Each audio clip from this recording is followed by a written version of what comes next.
27인치 재색 모직 바지, M사이즈 빨강색 슈트, 양가죽 잠바, 쇠가죽 통굽 앵글부츠 2켤레, 칼라에 털된 진 재킷, 주문 물량 외에 보충할 물건, 새로 빼내어와야 할 물건들을 간단히 메모하고 수첩을 넣었다.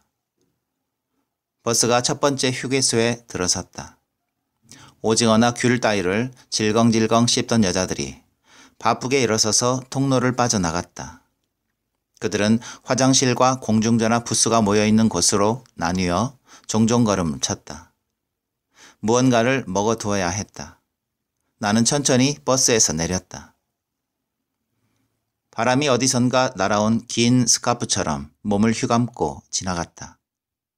박하향이 나는 청량한 겨울바람의 끝에는 성난 고양이의 날선 발톱이 느껴진다. 공중전화 부스 앞에서 저마다 수화기에 매달려 있는 여자들을 보다가 어디에다 신호를 보내야 할지 모르는 채 줄 끝에 붙어 섰다. 8시. 회승은 오디오 대리점에 있지 않을 것이다. 형님들이 나이트클럽에 나가 있을지도 모른다. 수화기를 귀에 바짝 누르고 오디오 기기들 사이를 울리는 신호음을 듣는다. 텅 빈 가슴 속에 따르릉 따르릉 깨어지는 거울 조각처럼 신호음이 쌓인다. 나는 아무것도 먹지 않고 도로 버스에 올라 어둠을 바라보았다. 6시간 동안 계속 암흑 속을 달려가야 한다. 늘 그렇지만 여행에 대한 공포가 엄습했다. 조금 전 라디오 뉴스는 위쪽 지방에 폭설주의보가 내렸다고 전했다. 생텍쥐페리 야간 비행에서였던가? 비행사였던 그는 결국 이 하늘 어딘가에서 내가 죽으리라는 것을 나는 안다라고 써놓았었다. 나도 그런 논법으로 확률을 계산해낸다. 이 암흑의 고속도로 위에서 어느 날 거대한 쇠뭉치의 죽음이 버스의 옆구리를 깊숙이 찔러 들어올 단발마의 순간을. 1시경에 버스는 옷시장에 도착했다. 나는 새벽 시장이 본격적으로 열리는 시간까지 그대로 눈을 붙이고 있다가 2시경에야 내려 길가에 선 채로 어묵국을 사 마시고 시장으로 들어갔다. 다행히 때마침 눈이 그쳤다. 날씨가 나빠서인지 시장은 한산한 편이었다. 세 곳의 상가를 들르고 제법 무거워진 가방을 추스리며 가죽 전문점들이 있는 상가로 가기 위해 침침한 좁은 거리로 들어섰다. 26 혹은 7, 긴 머리를 모아서 아무렇지 않게 묶고 무릎까지 덮는 검은색 파카를 입고 인디언 부츠를 신은 여자가 맞은편에서 다가왔다. 양옆에는 불 꺼진 좁은 상점 거리 혹은 열려있는 가게에서 새어나오는 불빛이 상점 거리의 눈 쌓인 바닥에 번져 있다. 광주, 목포, 순천, 여수, 진해, 마산. 나는 어쩐지 슬픈 남쪽 지방의 이름들을 떠올린다. 그녀도 나만큼이나 먼 곳에서 밤새 달려왔을 것이다. 그 먼 남쪽에서 온 우리는 솜잎을 보퉁이만큼이나 큰 가방을 메고 무게에 짓눌려 한쪽으로 어깨들이 처진 채 뽀득뽀득 눈을 밟으며 스쳐간다. 잠시 서로를 알아보는 야광의 푸른 눈빛이 흐른다. 그 눈 속에 달밝은 들판을 헤매는 허기진 야생 고양이 떼의 냄새가 난다. 어디선가 성교의 신음소리 같은 허전하고 흐린 색소폰 소리가 들려온다. 지금은 새벽 3시. 우리는 집으로부터 너무 먼 곳에 와 있다. 이 시장은 잠든 도시의 마디마디 끊어진 꿈 같다. 창녀의 털럭에 덮인 야광의 성기 같다. 무수한 장화를 신은 지네들의 구덩이 같다. 아물기 전에 새로이 뜯기는 전신의 화상 같다. 왜 이런 때에 아이 생각이 나는 것일까? 모든 통증은 아이를 상기시킨다. 아이, 뼛속에 찍은 낙인, 골수에 뒤섞인 증류수, 혈관을 채운 얼음 조각, 얼굴에 그인 긴 칼자국. 나는 2시간 반 동안 헤맸으나 돈을 반도 사용하지 못했다. 가방을 반도 채우지 못했다. 이 모든 것은 의류 시장의 불경기와 관련되어 있다.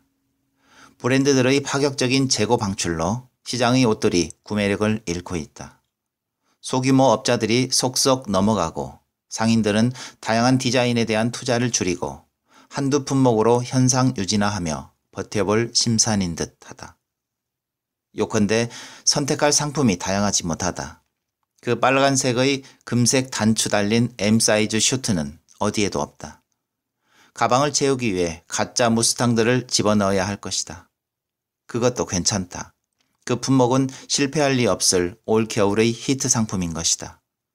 거기다 그럴싸한 털이 달린 것으로 잘 골라 넣기만 하면 손쉽게 더블 이상을 붙일 수도 있다. 나는 더 이상의 수집을 포기한다. 머릿속이 햇볕에 타버린 사진처럼 하얗다.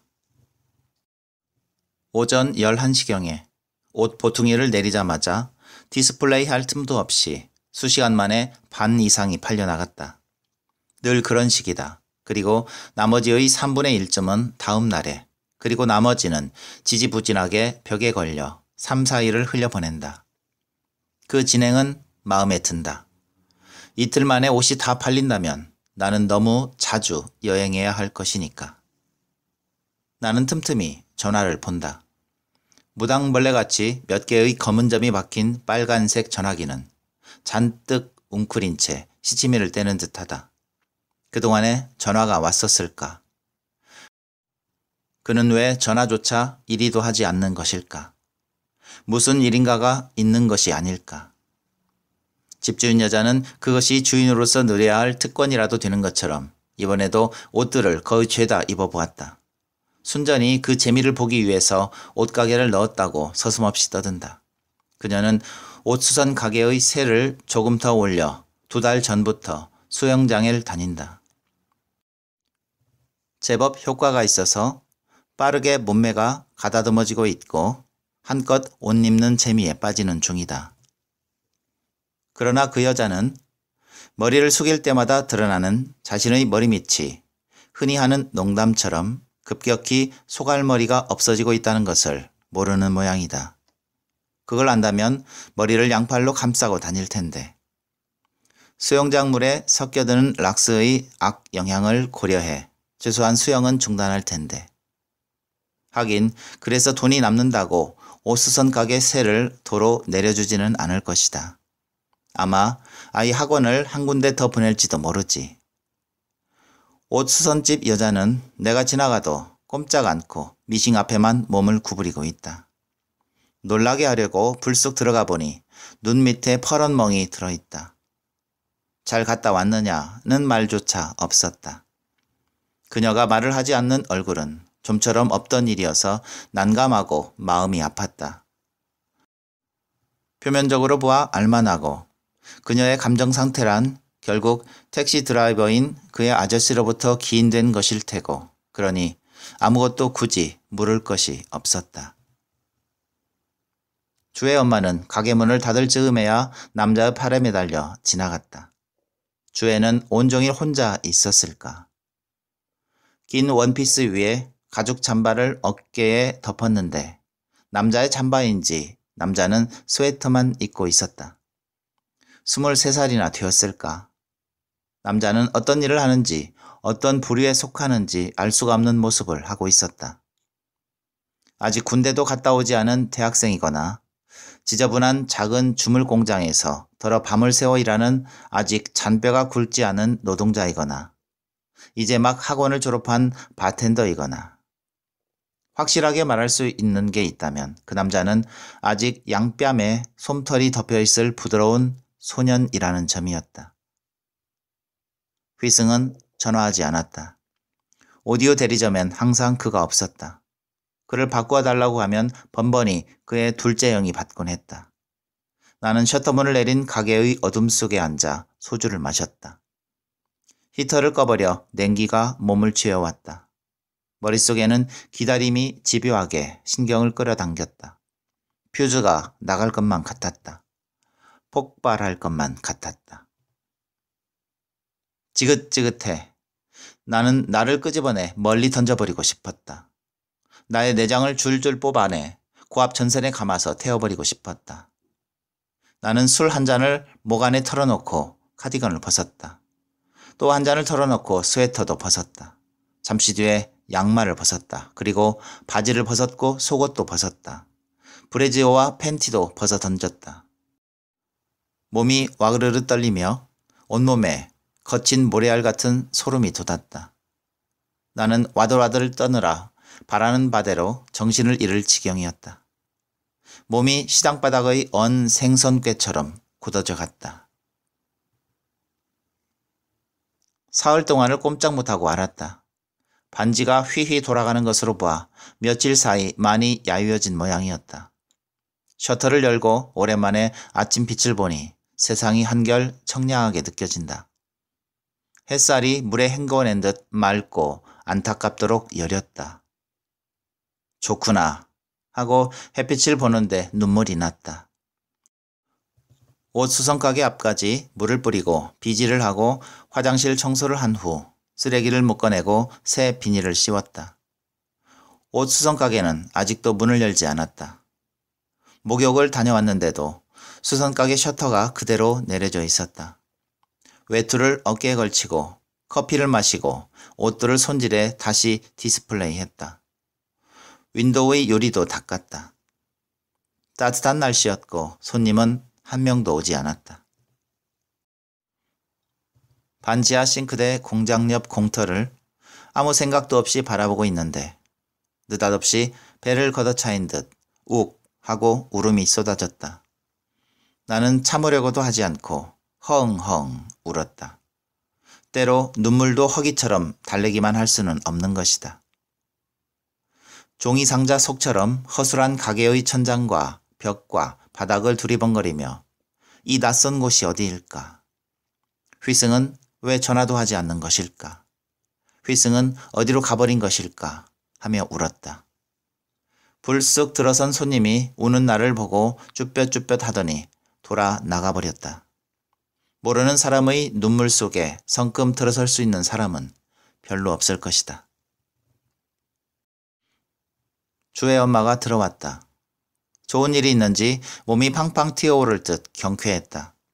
예의 그 어린 남자는 유리문 밖에서 길 쪽을 바라보고 섰다. 내 애인. 알아, 그저께 밤에 보았어. 왜 생뚱하게 말하니? 글쎄, 주의 엄마한텐 어떨지 몰라도 저 남자에겐 좋은 경험이 아닐 것 같아서. 별 걱정 다 한다. 애들은 그렇게 잘하는 거야. 나를 지나가면 저 앤 드디어 남자가 되겠지. 그것도 괜찮은 거야. 남자에겐 누구나 그런 노이가 있게 마련이라고. 주의 엄마가 앞 단추가 길게 달린 검정 원피스를 입고 거울에 서자 남자가 들어왔다. 남자가 그녀에게 다가서며 눈을 질끈 감고 고개를 가로저었다. 그 순간 주의 엄마의 눈이 남자의 눈 속으로 깊게 얽혀 들더니 단추를 한 개씩 풀었다. 네 번째 단추를 풀고 돌연 어깨로부터 옷을 끄집어 내렸다. 가슴이 드러났다. 붉은 갈색의 작은 유두가 다툰 듯 각기 바깥쪽으로 향해 있었다. 반쯤만 차 있는 헐렁해 보이면서도 알 수 없는 여운을 주는 표정이 풍부한 가슴이었다. 그녀는 허리를 굽혀 까르르 웃으며 몸을 수습했고 남자는 이마를 탁 치더니 한번 휘청하고는 뭐라고 중얼거리며 빙글 돌아 밖으로 나갔다. 제기랄 골 때리는군 이라고 했던 것 같다. 이 옷 안 되겠다. 난 남자와 함께 옷 살 때는 100% 남자의 결정에 따르거든. 그건 말이지 나는 당신의 여자가 되고 싶습니다 라는 고백 같은 거야. 쿡. 그러니 내가 옷이 많을 수밖에. 남자들은 다 같은 것 같지만 또 조금씩 다르거든. 혜연씨, 우리 지금 가게 계약하러 간다. 꽤 큰 다방이다. 저 집을 내놨거든. 주의 엄마는 미리 골라둔 푸른색 실크 스카프만 목에 두르고 나갔다가 획 돌아보았다. 풍선처럼 부풀어 오른 웃음을 억지로 눌러 잔뜩 울상을 지은 얼굴이었다. 그런데 나 어떡하지? 이번엔 나 저 남자를 진짜 사랑하는 거 있지. 말려든 것 같아. 주의 엄마는 미끄러지듯 거리로 나가 팔딱 뛰어 남자의 어깨에 매달렸다.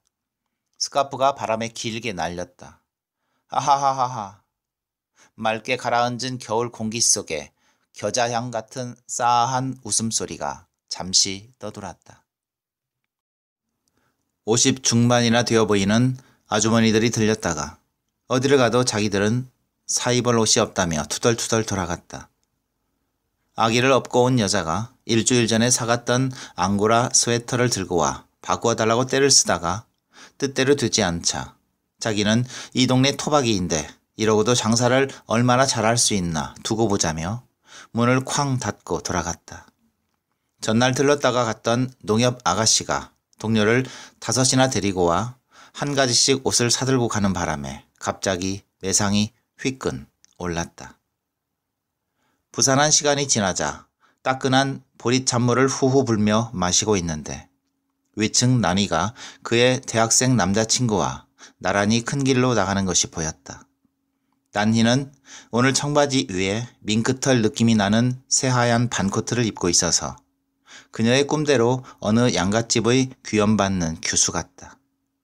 가끔 긴 머리를 출렁이며 딱딱한 포장길 위를 토닥토닥 튀어오르는 것이 그런 환상만으로도 즐거운 모양이었다. 두 사람에게 눈길을 주고 있는데 갑자기 검은 형체가 시야에 들어왔다. 하늘에 뜬 검은 구름 같은, 공터에 내버려진 해진 이불 보퉁이 같은, 누가 뱉어놓은 고뇌의 덩어리 같은 카츄샤였다. 그녀를 그렇게 멀리서 보기는 처음인 것 같다. 추워서인지 얼굴은 더 거무튀튀해 보였고 나들나들하게 낡은 베이지색 누비 외투 속에 몸은 부은 듯이 부풀어 보였다. 그리고 실내와 같은 싸구려 청색 운동화. 그녀는 보기 드물게 가난한 여자의 모습을 하고 있었다. 살찐 가난한 여자는 더욱 슬퍼 보인다. 그녀는 내가 보고 있는 것도 못 느끼는지 울 것만 같은 얼굴을 하늘로 향해 든 채 다가왔다. 그리고 곧장 나의 옷가게로 찰랑 방울을 건드리며 들어왔다. 나는 팬 히터 쪽으로 앉히고 이제 막 끓여두었던 물을 따라주었다. 그녀는 뜨거운 물을 식히지도 않고 꿀꺽 마셨다. 화장도 하지 않은 맨살이 부은 듯이 푸르스름했고 눈밑의 멍은 이제 노랗게 변해 있었다. 그런데도 눈속만은 헹구어낸 듯이 정갈했다. 우리 아저씨 집에 잘 들어왔니? 글쎄, 나도 며칠 가게 문을 못 열어서. 언제 갔었는데? 그저께. 여자가 숨을 길게 마시며 눈을 커다랗게 뜨더니 내 눈 안에서 무엇을 찾으려는 듯 힘있게 응시했다. 혜연아, 나 아들 보고 왔다. 무거운 것을 쿵 하고 옮겨다 놓듯 그 말이 가슴에 뿌리채 박혀든다. 그래서 그렇게도 허둥허둥해 보였구나. 나도 아이를 보고 오면 이런 모양일 테지. 하늘을 향해 얼굴을 들고 발이 들린 채 허둥허둥 걷겠지. 나 아들이 있어. 아주 커. 14살이나 된다. 20살에 멋모르고 낳은 아이야. 그새 입안이 다 마르는 듯 마른 침을 삼키고 또 물을 마셨다. 물을 마시고 눈을 드는데 이미 눈물이 후둑 떨어진다.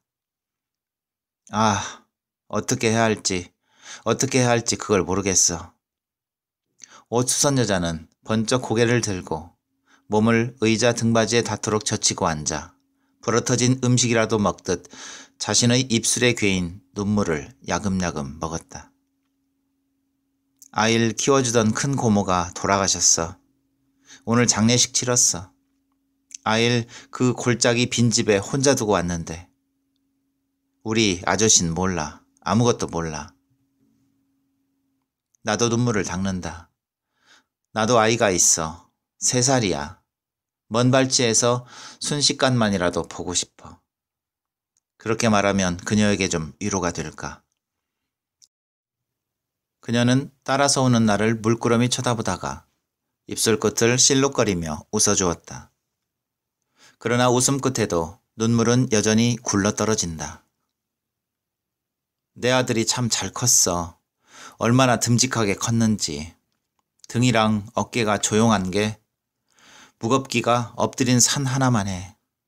그동안은 무엇에 홀려 그 많은 세월 동안 아들을 버려 놔두었는지 모르겠어. 이젠 안 그럴 거야. 좋은 공부도 시키고 내가 데리고 살 거야. 그런데 어디서부터 어떻게 풀어야 할지를 모르겠어. 우리 아저씨는 아무것도 모르거든. 그리고 우리 아저씨는. 그녀는 물을 쭉 마시고 바쁘게 눈물을 닦았다. 이건 울 일이 아니야. 그래, 울 일이 아니고 말고.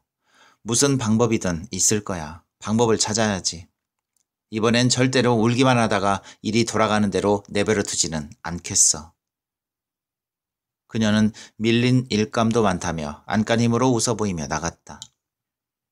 나가거나 들어설 때 웃으려고 하는 건 그녀의 오래된 습관인 것 같았다. 나는 참치캔을 열어 거만한 흰 고양이처럼 저녁을 먹고 셔터를 내리기 전에 큰 길을 건너가 바게트 빵과 약과 술을 사왔다. 전화 코드는 뽑아버렸다. 셔터를 내리자마자 술을 마시고 약을 먹고 그리고 이불을 뒤집어 쓰고 잠들어 버릴 작정이었다. 폭풍이 부는 것인가? 해일이 넘치는 것인가? 무엇이 저리 문을 흔드는 것일까? 왜 저 문은 열리지 않는 것일까? 나는 무너진 담벼락 같은 잠에 눌린 채 벽돌의 너머에서 들려오는 문 두드리는 소리를 듣고 있었다. 그것은 물속에서 울려오는 듯 내가 닿을 수 없도록 먼 곳에서 들리는 문소리 같았다. 그리고 어느 순간 전구 속의 필라멘트가 떨어지듯 암흑 속에서 고요하게 눈을 떴다. 심장이 가슴 안에 떨어진 필라멘트처럼 찰랑찰랑 흔들렸다.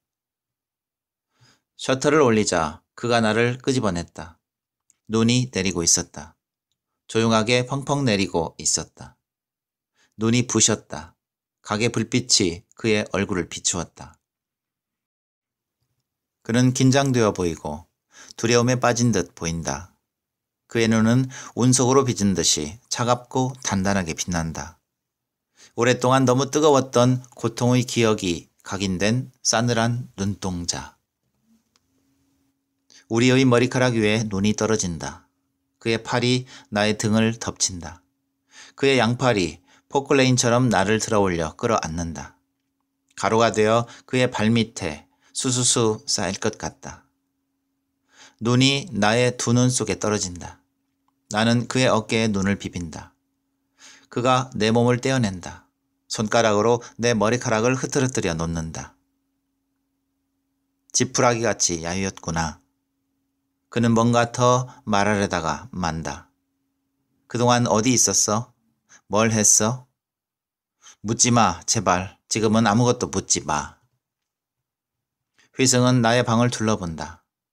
지하 주차장 같은 나의 방. 그러나 그에게 그다지 생경한 광경은 아닐 것이다. 나의 방이란 늘 이랬으니까. 휘승이 나의 등을 끌어안는다. 순간적으로 바람이 날라와 와들와들거리며 윈도에 달라붙어 입맞추던 펼쳐진 신문지가 떠오른다. 승도 그처럼 나에게 오기가 힘이 들었을까? 일이 오래 걸렸을까? 그의 이빨이 어깨뼈에 파고든다. 악! 내 몸이 앞으로 휘어졌다가 일어선다. 그의 이빨이 날개 쪽지에 박힌다.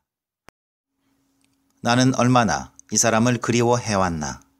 이내 눈물이 흐른다. 그가 격정적으로 가슴을 움켜쥔다. 가슴이 두 개의 눌린 공처럼 튀어나갈 것 같다. 나는 소리를 지르며 휘어진다. 등 뒤의 지퍼가 열리고 그의 이빨이 가슴에 박힌다. 영혼이 젖꼭지 밖으로 굽이쳐 흘러가는 것 같다. 나의 활짝 벌어진 손가락들이 그의 머릿속에, 목덜미 위에, 등줄기를 따라 흘러내리다가 비명을 지르며 검은 스웨터 속으로 파고든다. 나의 얼굴은 눈물에 흠뻑 젖어 머리카락들이 들러붙는다. 그가 머리카락을 걷고 따뜻한 흙반으로 맑은 물이 고인 나의 입술을 물고 달아난다. 입술이 물감처럼 그의 입안에서 풀어진다. 나의 두 귀는 따뜻한 바다에 빠진 것 같다. 푸른 물결이 나선형으로 펼쳐진 손수건들처럼 팔락팔락 흘러가고 따뜻한 물밑에서 솟구치는 공처럼 몸이 떠오른다. 내 속에 기포를 내쉬는 아가미가 있는 것 같다. 눈 속으로, 입 속으로, 코 속으로 따뜻한 물이 흘러나가고 그리고 흘러 들어온다. 오랜만에 완전한 잠에서 깨어났다. 10개의 손가락들을 천천히 펴올리며 요람 속의 아기처럼 희미하게 웃는다. 나는 행복하다. 나무에서 떨어진 사과처럼 완전히 바닥에 떨어졌던 깊은 잠을 자고 깨어날 때, 아직 지상에 오르기 전, 아직 소나귀에 아무것도 주지 않은 그 순정한 아침에 누운 채로 몸을 돌려 벽에 기대어 잠든 휘승을 본다. 검은 스웨터, 감긴 눈, 입가의 거뭇한 자국, 세운 무릎 끝에 완전히 이완된 손이 떨어져 있다. 그의 것 중에 한 가지만 가지라면 저 손을 가지리라. 잔털 하나하나의 자리와 그 길이와 쓰러지는 방향과 손가락 끝 소용돌이의 무늬까지 닿을 것 같은 저 손의 향기와 온기와 감촉. 그런데 그는 왜 저리도 슬픈 잠에 빠져 있는 것일까? 악몽처럼. 가만히 흔들어서 쫓아버릴까? 잠에서 깬 그는 조금씩 수축하며 현실로 돌아온다. 그리고 눈을 뜨고 맞은편 벽을 본다. 눈 안이 붉게 충혈되었다. 그 눈 속에 눈물이 고인다. 잠속에서 울고 있었던 듯 눈물이 흐른다. 털 짐승이 지지직거리며 불에 타듯 내 몸이 오그라붙는 통증을 느낀다. 미안해. 그리고 급기야 미안해 라고 말한다. 미안해. 그는 자기의 전 존재를 뉘우치는 듯 그런 말을 하고 일어서서 나간다. 나는 순식간에 모든 것을 안 것 같은 기분이 든다. 모든 것. 그것은 외투를 입은 채 느닷없이 찬물을 뒤집어 쓴 것 같은 기분이다. 무슨 일이니? 제발 말해줘. 너 그 사이 결혼이라도 했니? 그의 눈빛이 결혼보다 더한 것도 했다는 듯 동요 없이 나를 건너다 본다. 혜연아. 충혈된 눈이 칼로 저민 듯 아파 보인다. 무슨 일이니? 말을 해봐. 안 듣는 편이 나아. 휘승이 두 손을 펴 나의 귀를 막듯이 쌓았는다. 그리고 내 이마 위에 그의 턱을 댄다. 넌 절대로 나를 용서하지 못할 거야. 차라리 그게 살아갈 힘이 될지도 모르지. 날 용서하지 못하게 되더라도 너는. 그가 몸을 떼낸다. 혜연아, 너 독하지? 너 쉽게 망가지는 여자 아니지? 나는 공포가 서린 눈으로 고개를 좌우로 흔든다. 자꾸 고개를 흔든다. 나중에, 다음에 전화할게. 그는 그런 식으로 나간다. 접착제가 붙은 손으로 양손에 묻어오르는 시루라기들을 애써 떼어놓듯이 찰랑, 유리문이 열리고 우르릉 녹슨 셔터가 열린다. 그리고 망설이는 듯 하다가 얼마 뒤 차 시동 걸리는 소리가 들리고 그는 결코 되돌아오지 않고 가버렸다. 집주인 여자가 삶은 고구마를 들고 왔다. 아이고, 이거 먹어봐. 무지개 이야기 들었어? 그녀는 연방 의자에 걸터앉기 위해 엉덩이를 내미는 순간에도 입이 간지러워 못 참겠다는 얼굴이다. 설거지하다 튀어나왔는지 채 물기가 마르지 않은 손끝이 붉다. 무지개가 쪽박차게 생겼어. 글쎄, 남편이란 작자한테 받은 집이 팔려고 보니 벌써 넘어가 버린 집이더래. 당사자만 까맣게 모르고 있었던 거야. 어떻게 그렇게도 몰랐는지. 하긴 날이면 날마다 바람이 나서 싸돌아 다녔으니 모를 만도 하지. 아무리 세상이 무섭고 더러워도 그렇지 남편이 위자료라고 준 집이 그럴 줄이야. 저도 상상이라도 했겠어. 물에 빠뜨리고 뒤통수까지 치는 격이지. 어쨌거나 10수년을 살맛대고 같이 산 인간이 어떻게 그렇게 뒤를 칠 수가 있을까? 끔찍한 세상이야. 한 이불을 덮고 잔다고 한 식구라고 할 수도 없는 세상이고. 나는 열기가 오르는 손을 손바닥으로 쌓아안고 전화기만 쏘아보고 있었다. 집주인 여자는 내가 별 반응이 없자 동무대를 만난 양 더욱 기세를 높여 떠들었다. 무지개가 거품을 물고 넘어갔대. 전에도 그런 적이 몇 번 있었거든. 그 집 남자가 피를 말렸어. 정신병원에도 다녔잖아. 그때만 해도 살이 잔뜩 쪘었는데 그땐 약 먹은 줄은 알아도 외간 남자 사귈 줄은 몰랐어. 몇 번 죽었다 깨어나더니 살도 빠지고 사람도 횟가닥 변했지. 이즈음에 붙어 다니던 그 작은 애인이 그래도 어디 안 가버리고 얼쩡거리고 있더라. 하긴 좋아서 붙어 있는지 본전 생각이 나서 붙어 있는지 알 수야 없는 일이지. 한창 커나가야 할 어린 제비가 무슨 알뜰한 순정을 바칠 일이 있다고 알거지가 된 옆에 내한테 붙어 있을까? 그녀는 내 얼굴을 들여다보더니 어디 아프냐고 묻고 별 반응이 없자 잠시 혼자 더 중얼대더니 많이 아픈가 봐 하며 고구마 그릇을 두고 나가버렸다. 그녀가 나갈 때도 나는 전화기를 쳐다보고 있었다. 주의 엄마가 푸른색 실크 스카프를 두르고 젊은 애인의 어깨를 짚으려고 팔딱 뛰어오르던 모습이 붉은 전화기 위에 비쳤다가 지워졌다. 전화는 오지 않았다. 이전에 그 어떤 어려운 때에도 휘승은 요즘처럼 이랬던 적은 없었다. 사흘째 전화기 앞에서 꼼짝도 하지 않았으나 그는 전화를 하지 않았다. 네가 봤니? 내가 외놈 현지처 하는 걸 네가 봤니? 왜 보지도 않은 일을 말을 만들어 옮기고 다니니? 뭔가 옥신각신 심상치 않은 소란이 오고 가더니 옷수선 여자가 급기야 판을 뒤집어 엎으며 목청을 찢어발기듯 소리소리 질렀다. 헛소문 좋아하네. 난 들은 대로 옮겼을 뿐이네. 세상이 넓은 것 같지? 몸 옮기면 아무도 모를 것 같지? 너 쪽발이 영감하고 붙어 살았던 아파트에 같이 산 사람이 바로 요 동네로 이사와서는 대뜸 너를 알아보더라. 그 사람 불러주랴? 내가 없는 말 한마디라도 했나 대면시켜주랴? 그 사람 처음부터 끝까지 전부 다 알고 있더라. 유명했다 하던데 뭘. 신문에도 났다지. 일본인 현지처가 운전기사인 애인과 짜고 아파트를 팔아먹고 도망쳤다가 잡혀 둘이 같이 징역을 살게 되었다고. 아마 그 애인이. 주인집 여자의 음성도 굵어졌으나 옷수선 여자보다는 한껏 여유가 좋아서 유들유들하게 들렸다. 이 쌍년, 너 내 손에 죽어 볼래? 옷수선 가게에서 물건 넘어지는 소리, 아우성 소리, 사람이 벽에 부딪혀 넘어지는 소리가 들려왔다. 이년이 정말 사람 잡겠네. 야, 내 머리 놔라, 이년아, 악! 이번에는 주인 여자가 긴 비명을 질러댔다. 그래, 이년아. 나 술잔 따르다가 외놈 현지처도 했고 콩밥도 먹을 만큼 먹었다. 그래서 니년이 내 사는데 보태준 거 있니? 네가 뭔데? 뭘 아는 게 있다고 콩이야 팥이야 하고 다니니? 너 오늘 잘 걸렸다.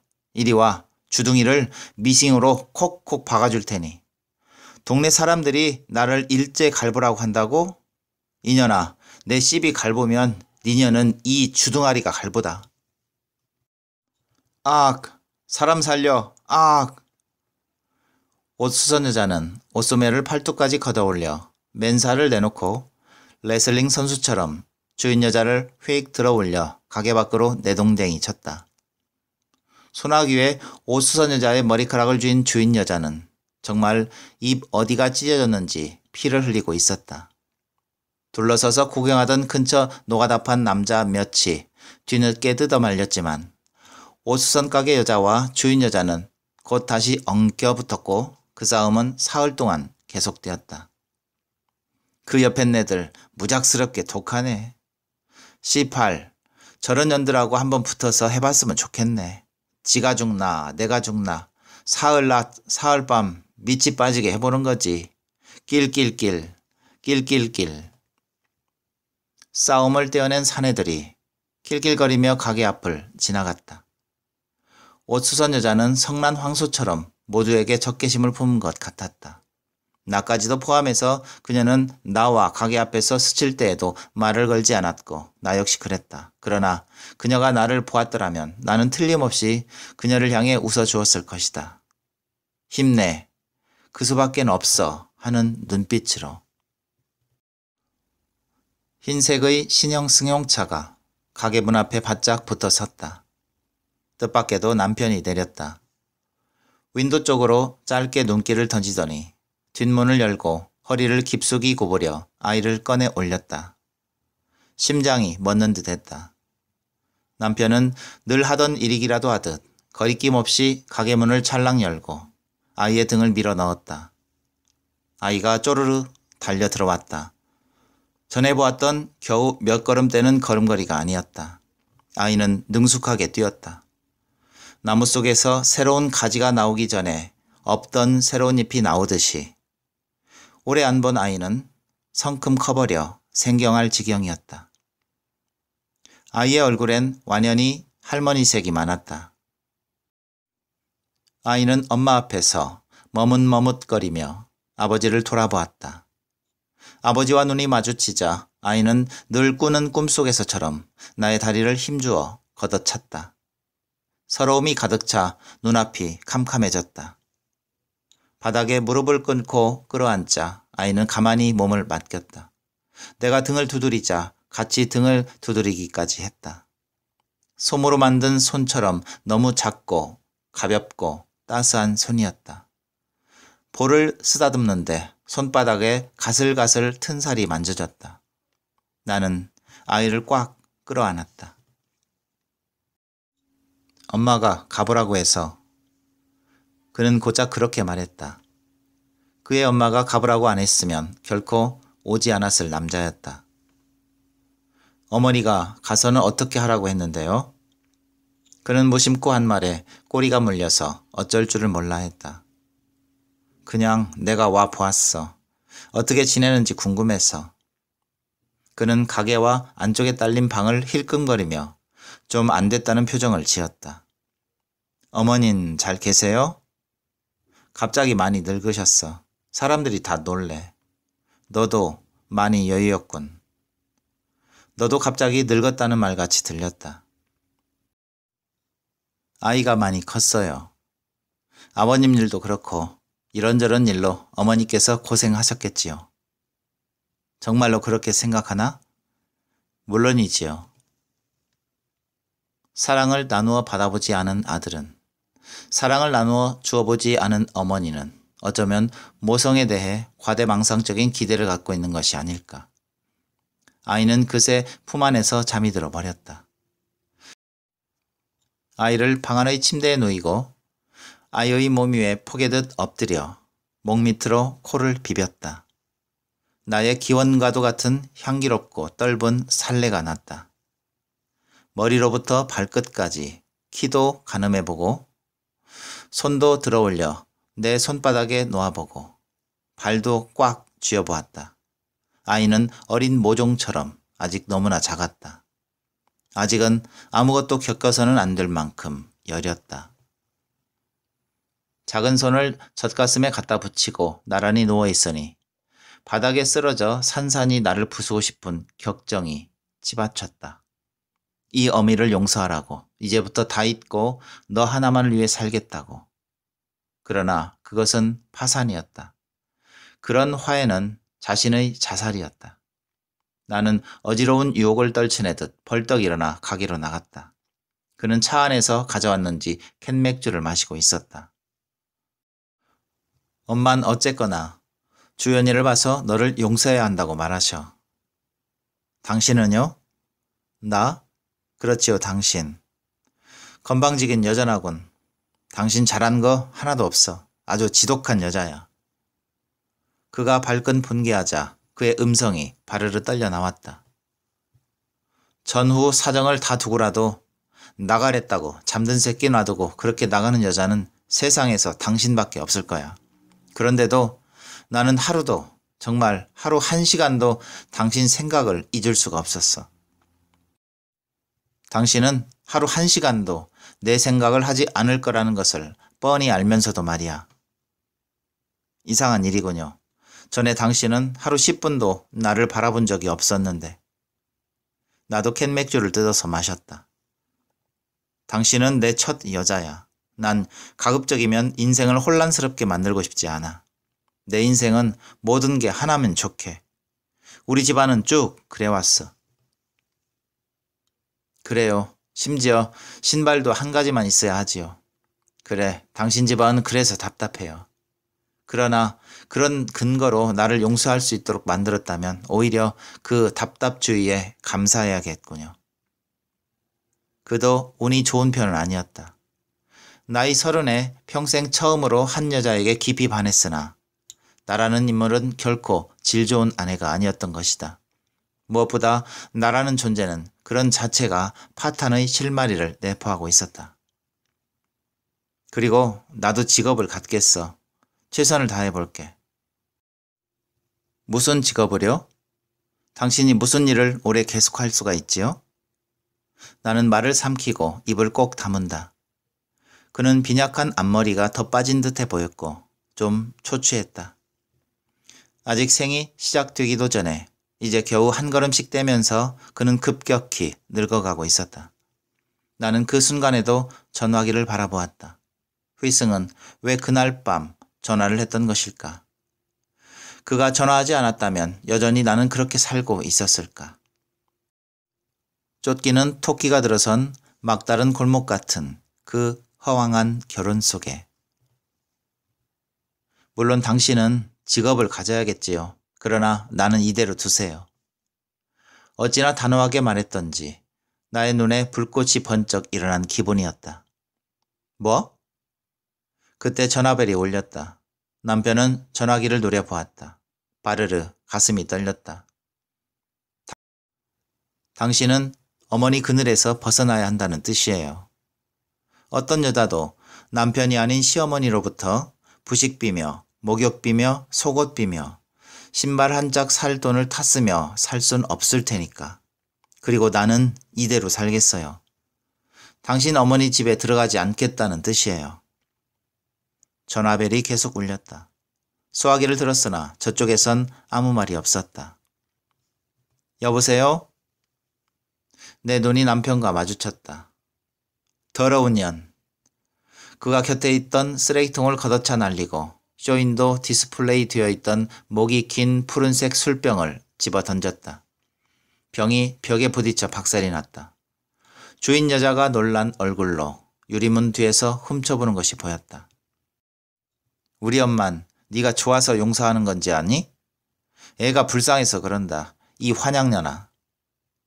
나는 아직도 소화기를 든 채였다. 그가 전화기를 번쩍 들더니 바닥으로 내동쟁이 쳤다. 내 손에서 소화기가 떨어져 나갔다. 넌 새끼가 뭔지도 모르지? 이 짐승 같은 년. 내 눈에서도 피눈물이 흐르는 날이 있을 거다, 이년아. 그는 나의 머리카락을 휘어잡아 벽 쪽으로 밀치고 방 안으로 들어가 아이를 분주하게 안고 나갔다. 아이는 여전히 잠들어 있었다. 그는 어서 집에 가 이 사태를 알리고 예의 우리 엄마에게 물어봐야 할 것이었다. 그러나 그건 그로서도 어쩔 수 없는 4대 독자로서 뿌리칠 수 없는 자기 몫의 삶일 것이다. 나는 바닥에 떨어진 소화기를 주워 귀에 댔다. 전화는 아직 끊어진 것 같지 않았다. 여보세요? 여보세요? 말씀하세요. 남편의 차가 가게 앞을 미끄러져 지나갔다. 아이가 잠에서 깨어 뒷자리에 앉아 이쪽을 보았다. 나는 여전히 소화기를 귀에 대고 있었다. 나는 천천히 한 손을 올렸다. 잘 가라, 아가야. 내 아가. 눈물이 쏟아졌다. 휘승, 뭐라고 말을 해. 나를 불러봐. 제발. 여보세요? 여보세요? 휘승의 집 오디오 가게 윈도엔 솜이 쌓인 크리스마스 장식 전구가 파도치듯 따스하게 빛나고 있었다. 거리로 나 있는 스피커를 통해 색소폰 캐럴 연주곡이 낮게 울려 퍼졌다. 북치는 작은 소년이 끝나고 실버벨이 끝나고 화이트 크리스마스가 흘러나왔다. 삽삽한 저녁이었다. 하늘이 솜니불처럼 무겁게 쳐진 것이 곧 눈이라도 올 것 같았다. 오디오 가게 옆 펜시점에는 손님이 넘쳐 임시로 갑반대를 펴놓았다. 무리를 지은 소녀들이 선물을 고르느라 몹시 붐볐다. 나는 교환해 와야 할 옷이 든 큰 가방을 어깨에 메고 몇 번인가 가게 앞을 재빠르게 지나가 선물을 고르는 소녀들 속에 묻혔다. 가게 안에는 휘승도 그의 형도 없는 것 같았다. 이윽고 용기를 내어 가게 문을 밀고 들어섰다. 왈칵 들어서는 바람에 문 앞에 놓인 트리에 어깨가 부딪혔다. CD 코너 앞에서 고개를 숙인 채 가게 안을 한 번 더 살폈다. 휘승은 없었다. 나는 재즈 음악 한 개를 골라 카운터에 갔다. 장휘승 씨 안 계신가요? 카운터에 남자 점원에게 돈을 내며 재빠르게 물었다. 네? 그가 고개를 들고 나와 어깨에 맨 큰 옷가방을 쳐다보았다. 얼굴이 달아올랐다. 장휘승 씨요, 안 계신가요? 남자는 거스름돈을 내주며 말했다. 아마 지하 창고에 있을걸요? 창고가 어디 있죠? 저쪽 모퉁이를 돌아 골목으로 가면 자주색 철문이 있을 겁니다. 펜시점을 지나 모퉁이를 도니 좁은 골목이 나타났다. 한쪽엔 작은 양품점과 의상실이 있고 그 맞은편에 어두운 색의 철문이 반쯤 열려 있었다. 나는 조금 망설이다가 문 안으로 들어갔다.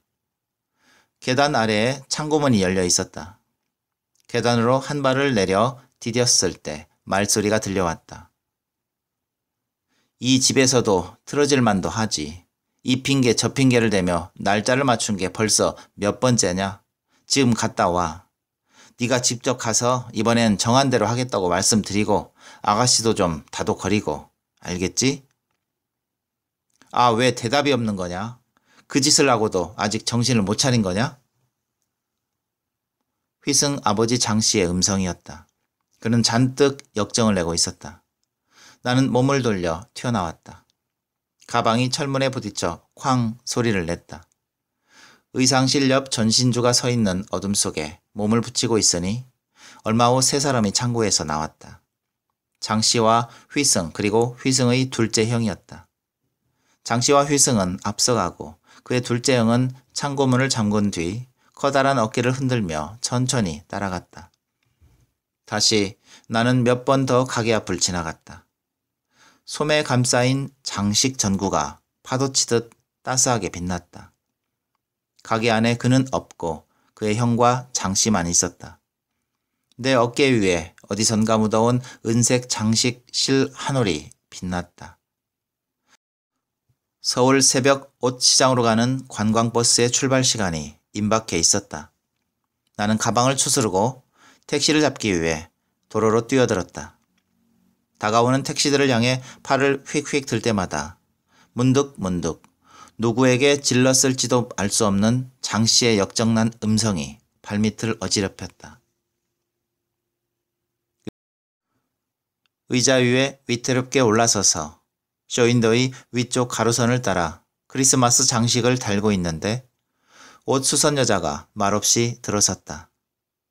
그녀는 소파에 몸을 구기고 앉아 내가 하는 모양을 가만히 보고 있었다. 나는 새로 해온 옷가방을 가게 안에 던져만 놓고 목욕부터 갔다가 왔고 다시 나가서 김치찌개 백반을 먹고 왔고 그리고 셔터를 반쯤 내리고 캄캄 밤이 되도록 잠을 자버렸다. 가게 구석엔 날려간 솜털들이 뭉쳐 있었고 옷이 빠져나간 자리는 횡댕그렁하고 들어온 자리는 여기저기 던져진 비닐 가방들과 함께 뭉치고 재어 있어서 마치 창고 같았다. 옷부터 정리하는 게 순서인 줄 뻔히 알면서도 나는 그냥 기분 내키는 대로 크리스마스 장식부터 하고 있었다. 벌써 모레가 크리스마스 이브다. 옷 수선 여자는 손목질을 찢어내어 눈송이를 말기 시작했다. 나 가게 내놨어. 나는 의자 위에 불안하게 선 채 물끄러미 돌아만 보았다. 아들 있는 대로 가려고 해. 거기 닭장도 있고 염소 우리도 있고 하니까. 가축이나 키우지 뭐. 묵은 밭도 갈고. 아저씨는? 여자는 손목질을 만지작거리며 고개를 숙이고 있다가 손으로 눈밑을 훔쳤다.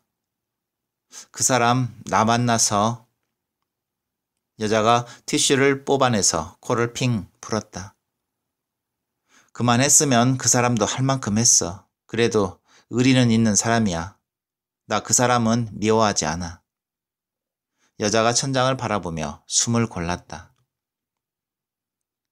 그렇지만 이제 사람은 싫다. 누가 남자와 여자가 만나서 붙어먹는 것을 사랑이라고 했는지 그냥 붙어먹는다고 하고 말지. 정이 외로우면 사내하고 붙어먹고 치우지. 다시는 사랑 같은 거 안 할 거야. 뜬구름 잡는 짓 이제 안 해. 물이든 불이든 손에 닿는 것만 알고 살 거야. 손발이 따닥따닥 벌어지게 그냥 살지. 나는 메리 크리스마스 편말이 매달려 있는 초록색 지팡이 손잡이에 스카치 테이프를 눌러 붙이다 말고 가만히 창밖을 보았다. 창밖 어둠 속에 여자가 눈송이를 동그랗게 말아 실로 묶어매는 것이 보였다. 여자는 갑자기 팔을 뚝 떨어뜨렸다. 너 모르지? 너 모르겠구나. 간밤에 그 여자 무지개 죽었다. 딛고선 의자가 왈칵 흔들렸다. 약을 먹었어. 수은에 비산에 뭐 그런 게 든 약이래. 빨리 발견했는데도 병원에서도 손을 쓸 수가 없었어. 병원에 실려가서도 눈 멀거니 뜨고 마르는 생선처럼 살이 퍼덕퍼덕 굳어지며 아침까지 천천히 죽었어. 집에 불을 지르려고 마음 먹었나 봐. 석유를 여기저기 엎질러 놓고. 기름집 주인이 그러는데 한 마리나 사들고 가더래. 성냥을 그을까 말까 망설이다 관둔 모양이야. 그 여자 약 먹고 실려간 게 총 5번이래. 5번. 그런데도 병원에서 어쨌는지 아나? 살려달라고 하더라. 자기가 잘못했으니 살려달라고 눈물을 철철 흘리는데 그땐 이미 혀가 굳어서 말도 되지가 않았어. 얼굴은 부어오르면서도 얼어붙은 듯이 퍼렇고. 나를 보더니 넌 어디 갔느냐고 묻더라. 어찌된 일인지 그 작은 남자는 흔적도 없고. 다리가 떨려 의자 위에 쪼그리고 앉자 누가 그런 울음을 몸 안에 준비라도 해두었는지 배를 가르는 듯한 곡성이 터져 나왔다. 아하하하. 바람 속에 섞인 겨자향 같은 톡 쏘는 웃음소리가 귓속에 떠돌았다. 죽음이란 말이야. 주의 엄마가 목소리를 낮추어 속삭였다. 죽음이란 무서운 거야. 죽음의 순간이란 칠흑같이 어둡고 거대한 공간에서 꼭 내 머리만한 돌이 내 면상을 향해 정면으로 날아오는 그런 거야. 내 면상이 깨지는 토마토처럼 터져서 사방으로 튀겠지. 피할 수가 없어. 암흑과 지푸라기 하나 잡을 데 없는 무한함, 그리고 피할 수 없는 충돌. 그게 죽음이야. 그런데도 차라리 그 돌에 맞고 터져버리고 싶을 때가 있어. 사는 게 습관이 되는 것처럼 죽는 것도 습관이 되지. 솔직히 그런 내가 나도 무서워. 정말 무서워. 옷 수선 여자가 의자 위에 올라앉은 채 꽁꽁 굳은 돌상처럼 울고 있는 내 몸을 끌어내려 안고 자기도 목을 놓아 울었다. 병원에 아무도 안 오더라. 주애도 어디로 보냈는지 없고 밤새 퍼렇게 굳더니 아침 10시 무렵에 그만 딱 죽는데 나 혼자서 헝.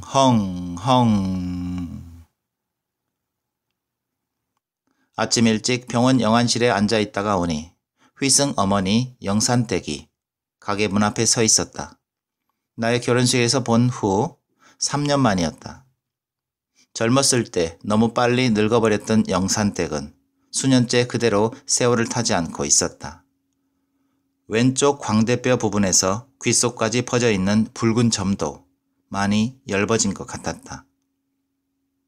영산댁은 나의 손을 꼭 쥐었다. 한때는 자고 일어난 새벽에도 늘 손등이나 손목쯤 혹은 머리카락 속이나 스웨터 올 사이에 몇 개씩 생선 비늘을 붙이고 있었지만 어물전을 그만둔 지 오래되었는데도 아직도 몸 어디선가 희미한 비린내가 떠돌았다. 지푸라기같이 말랐구나. 연아, 네가 와 이러고 사노.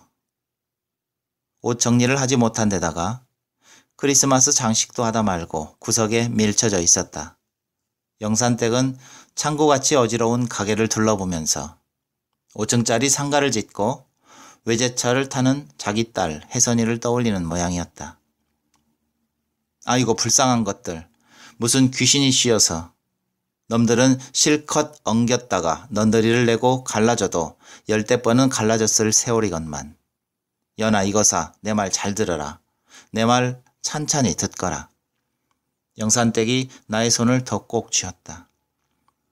내 말 체하지 않게 잘 들어라. 너의 인연은 사람이 허용 못하는 것이 아니라 하늘이 막은 인연이었더라. 모르면 모르되 알면서야 너그 아버지도 승희 아베도 어찌 인간된 도리로 모르는 채 했겠노. 담배에 불을 붙이는 영산댁 손이 무엇에 쫓기는 듯 후들거렸다. 나도 몰랐을 때는 두 사람이 하나같이 짐승 같은 년놈 하며 찢어먹을 듯이 펄펄거리니 대명천지 바뀐 세상에 뭘 저렇게까지 사생결단을 하나. 저러다가 애들 죽이겠다 싶어 승희 아베를 말리기도 많이 말렸다. 그러나 알고 보면 누구도 할 수 없는 일이제. 그럴 수밖에. 나라도 다짜고짜 안 된다는 말밖에는 할 수 없었을 것이다. 이미 너희들은 주워 담을 수 없는 일을 저질렀고 하도 엄청난 일이라. 영산댁은 연기를 길게 내뱉고 잠시 벽에다 눈을 두고 있었다. 연아, 어른들이 다만 체면 때문에 말을 안 한 건 아니니 원망 말거라. 어른들은 어른들대로 어린 너희들 걱정도 많이 한 게지. 금수처럼 천륜을 어긴 셈이니. 섣불린 말에 철없는 너희들을 더 망칠 수도. 영산댁은 오래된 습관처럼 주먹으로 자기 가슴을 몇 번 쳤다. 눈 속에 그렁그렁 눈물이 맺혔다. 나는 뱃속까지 바짝 마르는 듯 했다. 두 사람이 입을 다물고 있었으니 나도 인제서 알았다. 너무 늦었다고 노여워 말거라. 어른들도 밑도 끝도 없이 무조건 말리려니 오직 속이 탔건너. 나는 가슴이 터져버릴 것만 같아 영산댁에게 잡힌 손을 빼내어 버렸다. 영산댁의 볼에 눈물이 흘러내렸다. 너그 아버지하고 승희 아버지는 같은 피를 받은 것 같다. 나는 그 말을 해독할 수가 없었다. 흐린 물속에서처럼 귀가 먹먹했다. 나는 희미해진 눈으로 쇼윈도의 유리문들이 비스듬하게 기울어지는 것을 보고 있었다. 다시 눈을 뜨고 보아도 유리문들이 소리도 없이 쓰러져 눕고 있었다. 옛날엔 상전이 아랫사람의 철을 범한 일이 드물지 않게 있었구나. 승희 할아버지는 돌아가실 임시에 마음속까지 완전하게 용서를 하시고 돌아가신 모양이다만 살아있는 사람들은 그게 용서하고 말고 할 문제가 아니지 않느냐. 그래도 너희들 일만 아니었어도 양쪽 집이 일이 되지는 않았을 거로. 입 밖에 내지는 못해도 형제지간의 우애를 나누며 서로 돕고 살았을 거로. 영산댁이 나의 머리를 까칠한 양손으로 감싸 쥐었다가 놓았다. 너무 늦었제? 와 그 말을 인제서 하는가. 너무 야속해하지 마라. 체면도 체면이지만 너그 아버지나 승혜 아베나 다 어린 너희들이 입을 상처가 더 무서웠을 기다. 너그 아버지 그 양반 이번에도 승희 아베가 너그 아버지 보고 딸 자식한테 가서 사실대로 말하라고 닥달을 안 했겠나. 너그 아버지가 얼마나 기가 찼는지 울면서 사정을 하시더라. 도저히 자기 입으로는 딸한테 그 말을 못하겠으니 그냥 덮어달라고. 그것들이 무슨 죄가 있느냐고. 이번 일 지나가면 해결이 안 나겠냐고. 피눈물을 흘리면서 애원을 하시더라. 연아, 너그 아버지도 알고 보면 심약한 사람이다. 너가 둘이서 하도 엄청난 일을 저질러 놨으니 대처를 옳게 못하신 것이지. 아버지가 낯을 들었어도 그 길로 집을 나가버린 연이 니도 잘한 거는 아니다. 아무리 아버지 서슬이 펄어도 죽을 죄를 졌습니다 하고 손이 발이되게 빌고 또 빌었으면 설마 니를 죽였겠나. 인자 아버지 그만 미워해라. 이만큼 컸으니 그 양반 마음도 헤아려야지. 엄마도 없는 세상에. 알았지? 나는 양쪽 옆구리가 잘려나가는 생선 같은 눈으로 영산댁을 빤히 쳐다보고 있었다. 우리 승희도 이번에 알았다. 그 죽는 줄 알았다. 미친놈처럼 냅다 달려나가더니 대문 앞 담벼락에다 지 머리를 박고 뒤로 넘어지 비린기다. 깨어나서도 방바닥에 지 머리를 찧어대든지 나중에는 저거 형들이 온몸을 꽁꽁 묶어 공중에 매달았었니라. 아이고, 비가 뚝뚝 떨어지고. 영산댁이 손등으로 눈물을 닦으며 한숨을 내쉬었다. 우리는 연이 네 결혼해서 잘 살고 있는 줄 알았다. 우환이 다 끝난 줄 알고 있었는데 청천 날벼락이지. 승희가 또 네 말을 꺼내더구나. 네 아니면 결혼 안 한다고. 영산댁이 새로 담배를 피워 물었다. 연기가 내 눈 속으로 훅 날려왔다. 그 바람에 그 아버지가 폭발해버린 기다. 그래서 다 늦게 이 말도 터져 나왔고 약혼을 깨겠다고 그 난리를 쳤으니 그냥 덮이는 죄가 없다더니 너희가 그 잘난 할애비 죗값을 치르는갑다. 연아, 승희 내일 결혼한다. 진즉에 약혼식은 해두었을게. 간밤에 자리에 누워 생각하니 아무래도 니도 알아야 할 것 같아서 일찍 찾아왔다. 내가 너가 아버지의 애원까지 뿌리치고 이런 아픈 걸음을 했으니 인자 다시는 둘이 얽히는 일이 없겠지. 제발 마음 독하게 묵어야 한다. 아이?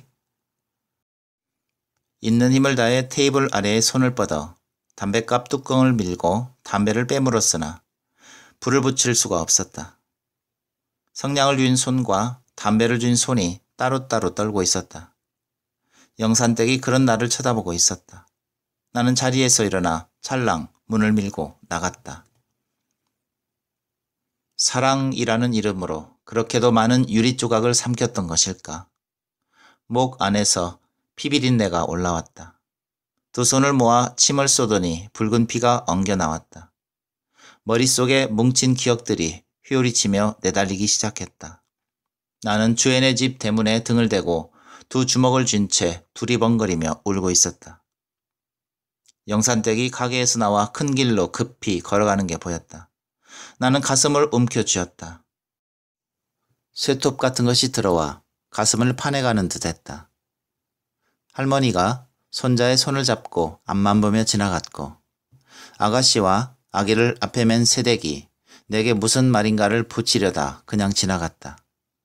나는 쏟아져 나올 것 같은 가슴을 움켜쥔 채 지나는 사람들을 향해 두리번거리며 울었다. 자신이 약먹은 개 같다는 생각이 들었다. 머릿속을 내달리는 뭉친 기억이 어느 곳엔가 꽝 부딪히면 그러면 모든 게 끝날 것이다. 이러다 한순간에 미쳐서 큰 길로 냅다 달려나가는 게 아닐까. 나는 내가 미칠까봐 두려웠다. 점점 더 힘껏 대문에다 등을 밀어붙였다. 어느 순간 대문이 휑하니 열렸다. 석유 냄새가 훅 끼쳤다. 너를 태워줄게. 눈 깜짝할 사이 송두리째 태워줄게. 석유 냄새는 언젠가처럼 바람 속에 입김을 섞으며 다정하게 속삭였다.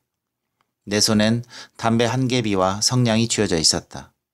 석유를 머리 끝에서부터 붓고 그리고 3컵쯤 마시고 성냥을 천천히 긋는 것도 나쁘지 않을 것이다.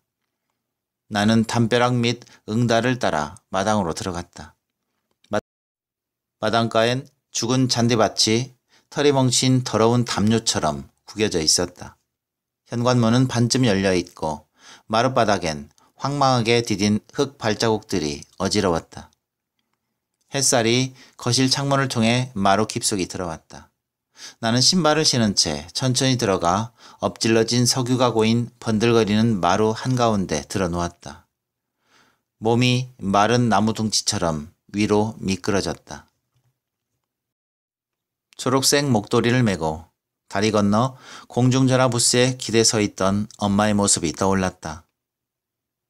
승일랑은 다 잊어버리고 지금은 눈바람 치는 밤길. 다시는 보지 말거라. 사는 게 아무리 얄궂어져도 승일랑은 휘승. 눈 속에 모래가 차오르는 듯 했다. 눈이 감겼다. 무한함. 지푸라기 하나 잡을 데 없는 무한함이 밀려왔다. 모래가 계속 쏟아졌다. 죽음이란 말이지. 주의 엄마가 낮게 속삭였다. 죽음의 순간이란 칠흑처럼 어둡고 거대한 공간에서 꼭 내 머리만한 돌이 내 면상을 향해 정면으로 날아오는 그런 거야. 피할 수 없어. 암흑, 무한함, 그리고 피할 수 없는 충돌. 나도 무서워. 정말 무서워. 눈앞이 하얗다. 뽀얀 모래바람이 일었다. 사막이었다. 서늘한 석유가 몸 안으로 스며들 동안 모래산이 천천히 풀어진다. 모래산은 모래 언덕이 되었다가 구렁을 이루며 야만의 목구멍을 벌리듯 잠시 벼랑 사이의 심연을 보여준다. 칠흑 같은, 눈이 빠져나간 듯 칠흑 같은 어둠. 사막은 그의 심연 속에 침몰한 범선을 숨기고 내가 모르는 다른 곳으로 모래를 몰아가고 있었다. 세상의 길들을 지우며 감은 눈 속으로 모래바람이 지나갔다. 그리고 내가 나를 기억할 수 없는 시간이 지나갔다.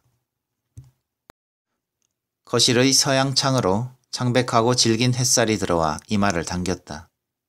지는 햇살이 거실 깊숙이 들어왔다. 어떤 따스함이 나를 흔들고 있었다. 내 몸은 속으로 웃는 것처럼 흔들리고 있었다. 나는 마른 눈을 떴다. 아무도 움직이지 않는데 거실 공간에 먼지 입자가 눈물겹게 떠돌고 있었다. 오랜 시간을 흘려보내야 할 것이었다. 넘어진 장롱처럼 쓰러져 마른 눈으로 눈물겨운 것들을 바라보아야 할 방명의 시간들. 산 하나가 풀렸다가 맺히기는 차라리 쉬울. 강 하나가 열렸다가 닫히는 차라리 쉬울 그 먼 시간. 그것은 두고 갈 수 없는 내 몫의 삶일 것이었다. 손가락들이 천천히 열렸다. 성냥이 얹혀있는 열린 손가락 위에 햇볕이 환하게 비쳐들었다.